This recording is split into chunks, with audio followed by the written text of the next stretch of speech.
I was just leaving the store. I only bought some snacks from my apartment when I heard something weird. It was like something was in the alley right outside the store. I wanted to check it out, but also, I'm not stupid. The sound was like someone crying, so I couldn't ignore it. What if it was someone in need of help? I had to do something. So I grabbed a piece of wood I found and walked into the alley. It was really dark and full of trash. It didn't help that it smelled really bad too.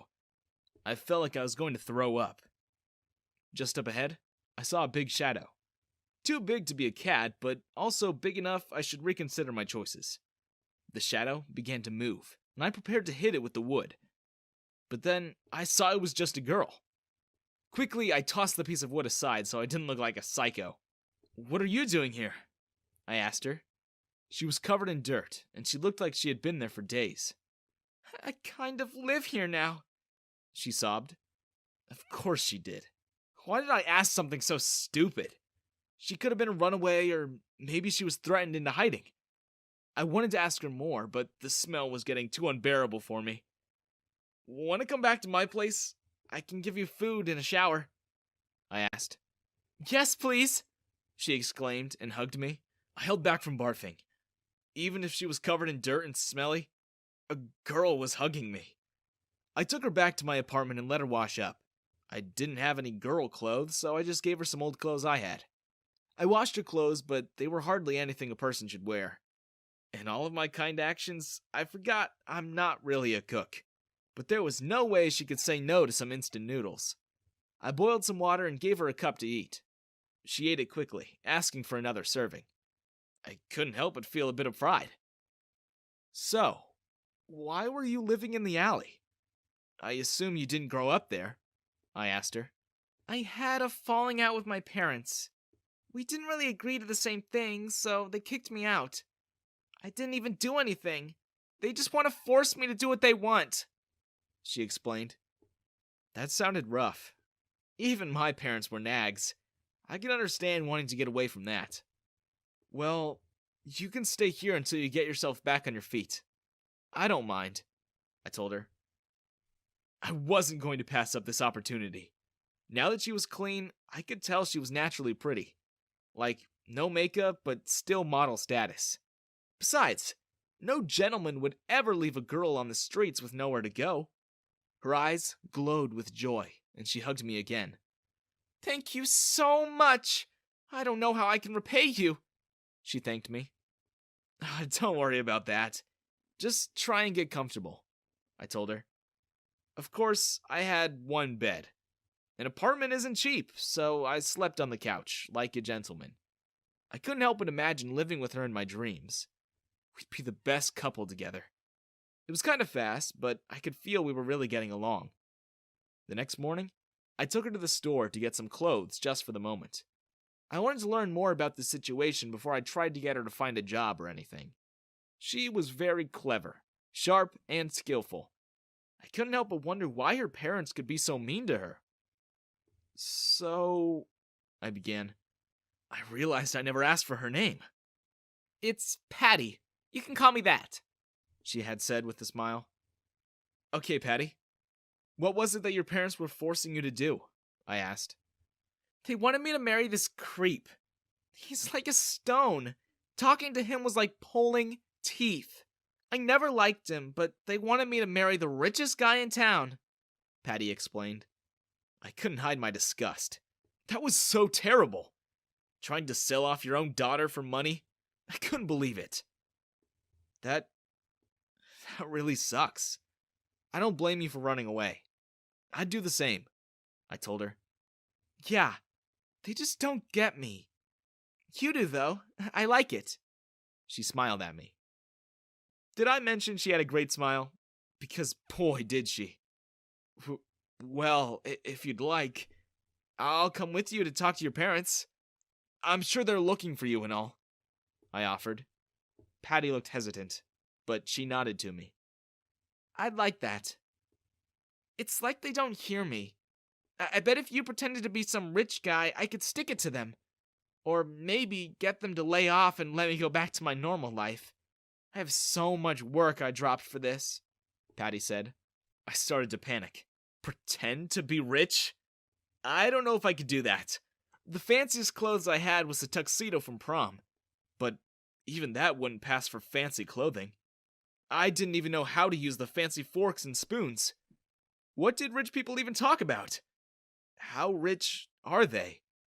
I didn't want to make myself look like an idiot in front of Patty or her parents. I wanted to say no, I really did. But Patty looked so happy, and I found it hard to refuse. Okay, I think I can at least pretend to, I agreed. Awesome! I can't wait to see the shock on their faces, Patty cheered. The rest of the day, I practiced acting rich. I learned how to walk like a robot, hold my nose up high, and laugh like a rich guy. Who knew being rich was so weird? Patty said my tux would be okay, but my hair had to be combed back to look important. I'm glad she did it, because I had no idea what she was talking about. When she was done, I looked like a Damian Wayne discount. But Patty said I looked pretty fancy, so I'll trust her taste. She had called her parents and told them about me.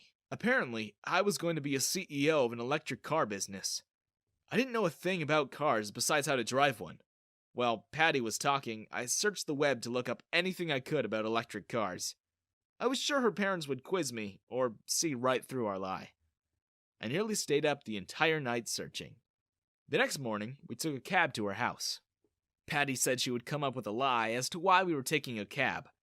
I stopped listening when I noticed the area we were driving through was the rich side of town. I'd never been over this far before, but I knew the rich lived here. Everyone had a huge house with an entire field for a yard. Big gardens and gigantic fountains made the place look like something out of a movie. I began to panic. Why were we going here of all places? The cab stopped outside of the largest mansion and several servants were standing outside. Patty climbed out of the car, and I followed behind her. "Welcome home, Lady Patricia," a butler announced. Patricia? Patricia? Wait, what is your last name? I asked her. Mayweather, Patty said with a wink. I couldn't believe this. She was Patricia Mayweather? The prettiest and richest girl in the state? She was on every magazine and even had her own talk show. I felt stupid for not recognizing her. But I didn't follow her activity like a fan. I just heard about her a lot. Now that I looked at her face, I could see the resemblance. Why didn't you tell me? I asked her. I didn't want you to laugh at me. Do you know how many people would have loved to make fun of me if they found me like that? Or worse. You wouldn't believe me, Patty explained. She had a point, but that wasn't important. What was is that I was going to have to trick the Mayweathers into believing I was rich. We were shown into the mansion all the way to the gardens where Patty's parents were waiting. Her mom had been an extremely popular model and now owned several fashion lines. Her father owned nearly every tech company in the country. Right away, I could feel the difference in social status. But I felt Patty hold my hand, and suddenly, I was a rich guy. So, is this the guy you found? Her mom said in a snooty tone. He doesn't look like much, her father agreed. I inhaled deeply before repeating all the knowledge I had learned about electric cars. I told them that my company was new and working overseas, but I planned on bringing them to this state for the first factory in the country. I made up large numbers and told them I had stocks in the market. I made up awards and told them I was friends with celebrities. All of it was lies, but I couldn't stop talking. Of course, electric cars are good for the environment. The poor eat that up every time, haha, I laughed. Her parents seemed to find it funny, laughing as well. I took it as a good sign. Oh dear, he is hilarious. You did well finding him, Patricia. Her mom praised her. I'll say, I should take him with me golfing. The boys would love to hear that one, her dad agreed. I almost began crying. I did it. Then, can I date him instead? And have all my stuff back? Patricia asked them. Her parents had agreed and let us go to her room. I could finally relax there. I felt like I'd been squeezed by a large snake or crushed by a boulder. What are you gonna do now? You got your money back and everything, I said with a sigh. My dream was finally ending. I was certain she wouldn't want anything to do with me anymore. What are you saying? You're my boyfriend now. You aren't going anywhere. Patty grinned at me. She hugged me tightly and began giggling. I wanted to fool my parents, but I wasn't just using you, silly. I really like you, so don't leave me, okay? She winked at me. I felt my heart beat loudly in my chest. Living rich? Having a beautiful girlfriend? There was no way I could say no to that. Okay, I agreed.